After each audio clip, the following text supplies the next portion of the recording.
I'm Assistant Chief Jim Eden. And I'm Battalion Chief Ben Hicks. And today we're at Lee Summit Fire Station 3. Fire Station 3 was part of the 2016 no tax increase general obligation bond for public safety initiatives. The station was built and occupied in August of 2020. Unfortunately, due to the pandemic, we've not been able to give tours or have an actual ribbon cutting. So we want to invite you in today to give you the opportunity to see what goes on within a Lee Summit Fire Department station. Let's go take a tour. This is our admin side of the facility. We use this side mainly for offices. We have a lot of work during the day, whether it's training or doing reports or just generally taking care of the shift that we need to do.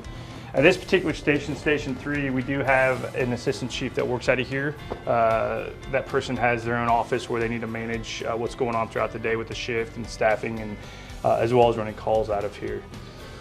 The captain has their own office as well. What the captain does is at this specific station is in charge of both the fire truck that's here as well as the ambulance. And so with all those personnel responsibilities as well as running calls and reports, that's where they work out of. And generally for the rest of the crew, which is somewhere around 5 to 6 individuals, we have rooms to write reports, and we have additional training rooms and other rooms where people can work.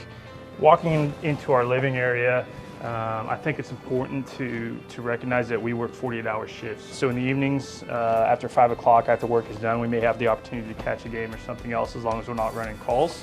And this gives us the opportunity to do that. When we go into our kitchen, I think this gives you a great reason to know why we go to the grocery store. When you see fire trucks at the grocery store, what we're doing. Also for 2 days working for 48 hours, we buy all our meals at the grocery store, and then we come in here and cook, just like you guys do at home.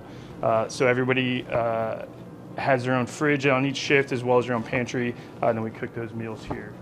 Going into the sleeping side of things, we've got a couple different things that are significant. We have our own laundry room, which again is important when we're here for 48 hours. The opportunity to wash and clean our clothes and bedding is very important for hygiene.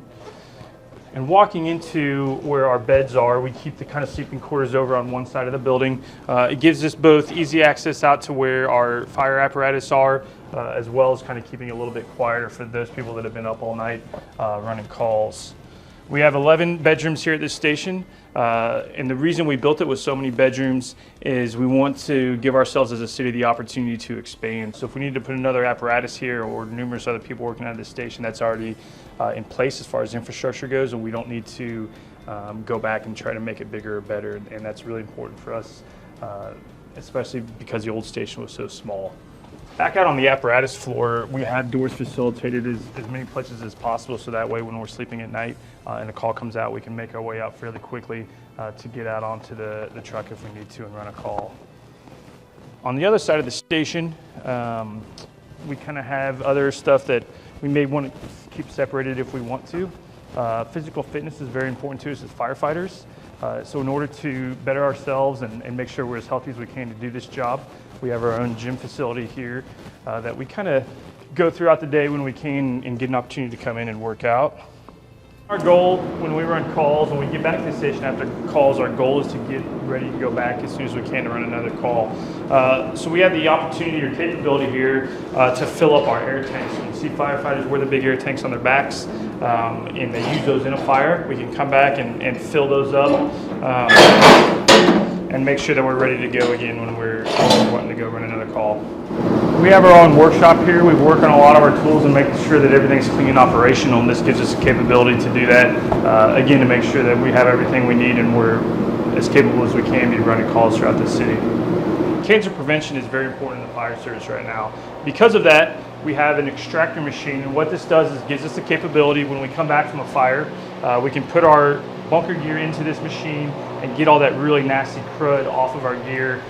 Again, kind of getting back to that cancer prevention mode, allowing us to be as clean as we possibly can for the next call. And finally is our bunker gear room. We each have our own individual locker. This gives us the opportunity to store our gear when we're not here working in between shifts, as well as keep a clean extra set on here in case we do run a fire and we need to clean our current gear. Typically, this is where your day starts off at the fire station. You come in and get your gear and put it on wherever you're working that day, and then you end the same way, bring your stuff back to your locker to go home after working. This is Med 3. This ambulance just currently moved into the station from Station 7. Station 3, since we've had it built, has turned into one of our busiest stations in the city. Therefore, we wanted to provide the best care in the closest unit as we could. So we moved one of our ambulances up, and this became Med 3 for this particular instance. Out of this station, we also have Pumper 3, and that's a fire apparatus that they utilize to run the calls on this west end of the city. The last vehicle that you see is the chief's vehicle. We have 2 shift chiefs on shift every day, and they split the city, and this chief running out of this station typically covers the west and south area of the city, while our chief at Station 2 covers kind of that northeast section of our city, and they divided it up evenly. Thank you for going on a tour with us today. If you have any other questions about the Lee Summit Fire Department, please go to our webpage at lsfire.net or follow us on Facebook at Lee Summit Fire Department. Thanks for joining us on the tour.